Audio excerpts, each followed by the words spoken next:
Hey, it's Matthew. Let me show you how we track and measure brand equity and business reputation in a realistic small business simulation. So what you're looking at here is Go Venture Entrepreneur, highly realistic small business startup and operation simulation. You can run businesses like Starbucks and Subway and McDonald's and mini Amazons or Walmarts and cosmetic boutiques and various other types of businesses. And so while you're running your business, there's a whole bunch of metrics that are being tracked. But one of them is business reputation and the other is brand equity. So let's bring up our marketing window here, and we can see brand equity is this chart at the bottom. Now I'm just getting started, so I haven't really built up any brand equity. But you can see it's based on two metrics, brand awareness and business reputation. So brand awareness is how well people recognize your brand, your business. And you can build this up through various marketing that you can do in the simulation. But the other component is business reputation. So let's take a closer look at business reputation. We can see it up here. And again, I'm just getting started. So my reputation number is kind of low because people don't really know about my business yet. But you can see it's made up of four metrics, four components: customer satisfaction, employee morale, paying your bills on time. So in other words, your relationship with your suppliers, and then social responsibility. So let's take a quick look at each of these four. So customer satisfaction, that's determined based on your customers coming into the business and the experience that they have. Let me show you what this looks like.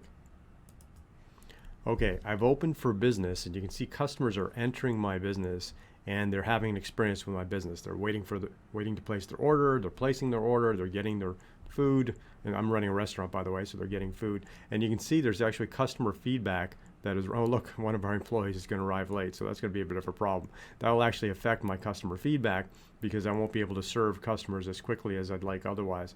So I can see a variety of feedback that appears as my customers are experiencing my business, and that feeds into our customer satisfaction level. So let's go ahead and I'm going to slow down this clock. Let's jump to the reports area and look at customer feedback. So this is the feedback that I'm getting. There's various icons that I would see that give me some indication if my customer is happy with the speed of service or unhappy, the price, if I'm out of capacity, so there's a certain capacity to my building, and if I exceed that capacity, I can't serve more customers. And so there's all sorts of data and feedback that's coming back. And when I look at my customers served and lost, so this is showing me some more details about my customers, but it actually gives me an overall customer satisfaction level. In fact, every individual customer generates a customer satisfaction level, and then we roll it up into a daily result, and then we have an overall result, which you can see on your virtual smartphone here, where I have a 70% customer satisfaction level for the duration of my business so far. So that's how we measure customer satisfaction. Let's go back to our marketing tab and look at the next thing, which is employee morale. And so as we run our business, in order to grow the business, we're going to need to hire employees, and I've already hired a couple of employees. There's a variety of job applicants here that I can interview and hire, but I have 2 employees, and you can see they have morale levels set. In fact, I can click into an employee and see more details about their skills and their profile and so on, and what I'm paying them, and I can see their overall morale. Now, what affects an employee's morale? There's a variety of things. For example, some employees want full-time work, others want part-time work. So if you underwork someone or overwork someone, they won't be as happy. In terms of their skills and experience, as you build up those skills and experience, they may be more loyal to the business and be happier with their experience and their ability to serve customers. The salary, of course, has a component in their morale, and we even have benefits that you can include as part of compensation. And of course, the more benefits you include, the higher the morale for that employee. So there's a variety of elements that go into determining the employee morale level. So let's go back to the marketing tab. So the third one is paying bills on time. So that's your relationship with your suppliers. So as I'm running this business, I have to purchase inventory. So I'm running a restaurant.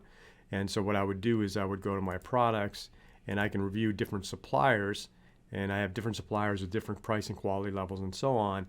And I would order products from them, and I'm ordering it on credit essentially. And then what happens is on my finance tab, I see all the bills that are due.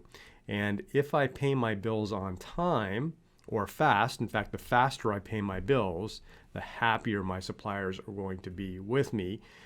If I pay late, obviously they won't be as happy. So that directly impacts my business reputation, is paying bills on time and faster than on time as well. And then finally, we have social responsibility. So in our company screen here, we have a social responsibility option. And here we can invest money in various causes that we want to support. And the more money we invest, the more we move up on this chart in terms of our social responsibility. And it's measured based on your percentage of revenue. The reason we do it on percentage of revenue is because if you have a business with very small profitability, let's say you had $100 in profit and you donated $50 of that, you would go right to the top of the list. But obviously $50 is not a huge amount of money and not a big commitment in terms of the business. So we measure it based on revenue, and makes it a much more significant commitment in terms of your social responsibility and giving back to your community or whatever causes you want to support. So if we go back to the marketing tab again, and so as you build up those 4 metrics, they build up your overall business reputation, and then that contributes to your brand equity.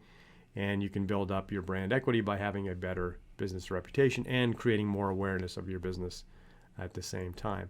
So hopefully this is a helpful explanation of how these realistic business metrics and business concepts can be brought to life in a simulation. I'm Mathew Giorgio.